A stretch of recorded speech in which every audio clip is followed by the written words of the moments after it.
jamur yang tumbuh di musim hujan, seperti itu kata pepatah.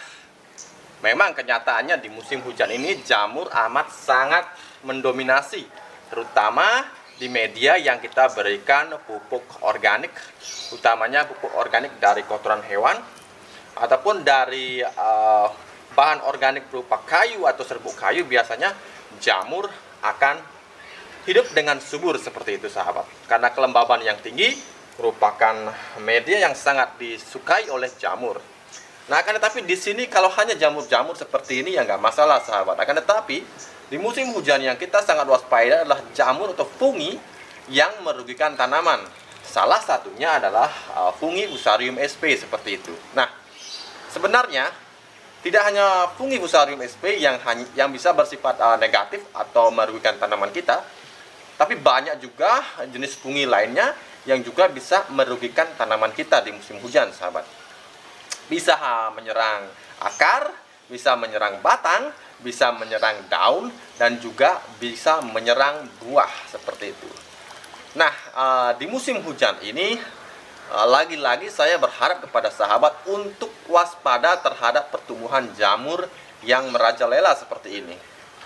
Banyak yang bertanya, Pak, saya tumbuh jamur di media tanam saya berupa jamur seperti ini, hitam di bawahnya, dan jamur-jamur seperti ini sebenarnya tidak berbahaya sahabat. Bahkan ini bisa saya gunakan sebagai kompos.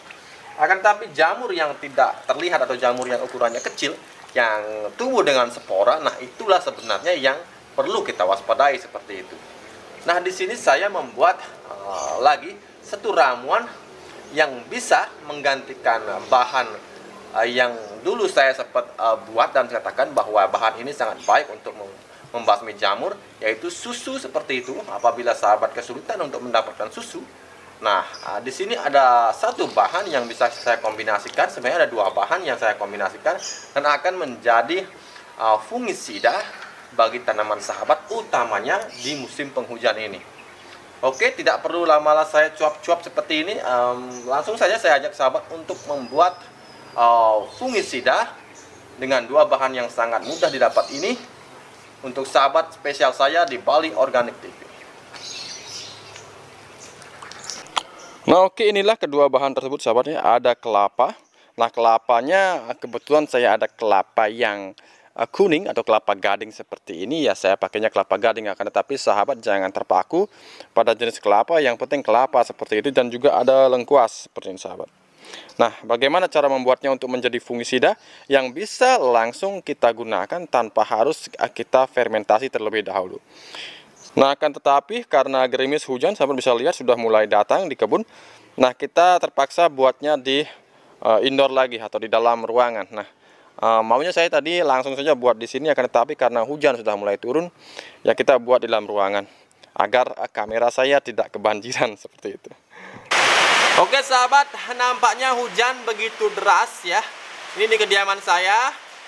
Hujan sangat deras disertai dengan angin. Kebetulan di kediaman saya itu banyak sekali terdapat pohon-pohon besar, yang mana pohon besar ini tentu saja akan merontokkan daunnya seperti itu. Dan ini merupakan pupuk kompos yang bisa saya dapatkan lagi, saya pungut lagi besok hari.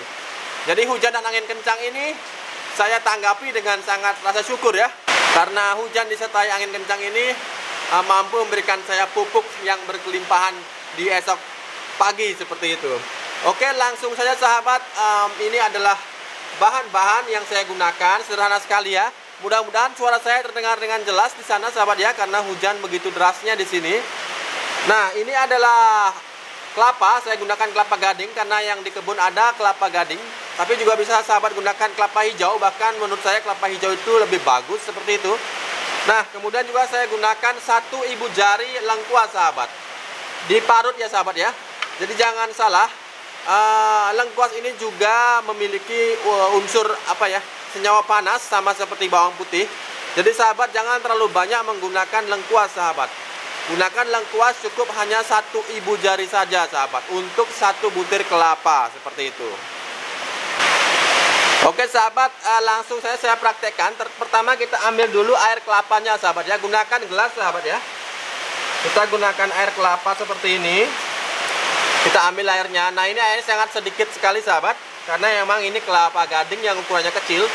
Seharusnya saya gunakan tadi 2 butir kelapa, akan tetapi karena hujan saya nggak sempat untuk petik lagi satunya. Nah, ini sebagai simulasi saja bagaimana sahabat menggunakan air kelapa.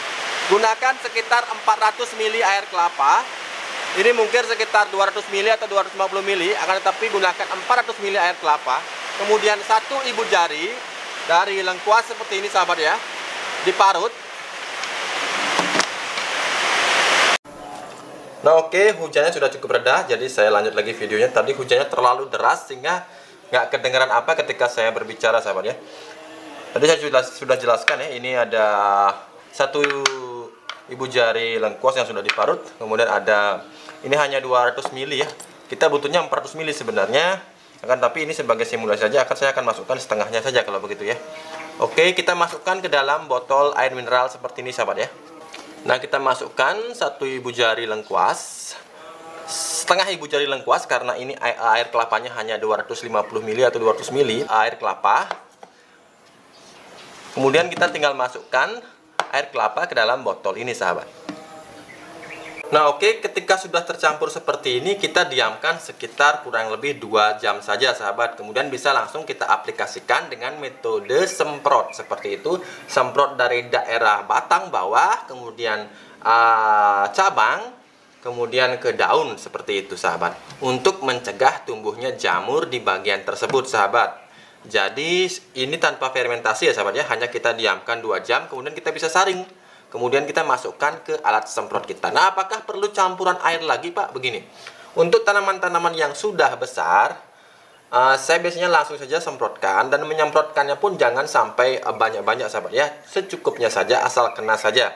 Nah, kan tetapi untuk tanaman yang masih kecil atau masih rawan atau baru kita pindah tanamkan, sebaiknya sahabat bisa campurkan dengan air, akan tetapi usahakan menggunakan air yang sudah matang sahabat ya, agar bebas dari segala macam patogen merugikan yang kita hindari seperti itu. Nah, gunakan perbandingan 1:1, dan sahabat bisa semprotkan ke tanaman sahabat yang masih usianya muda.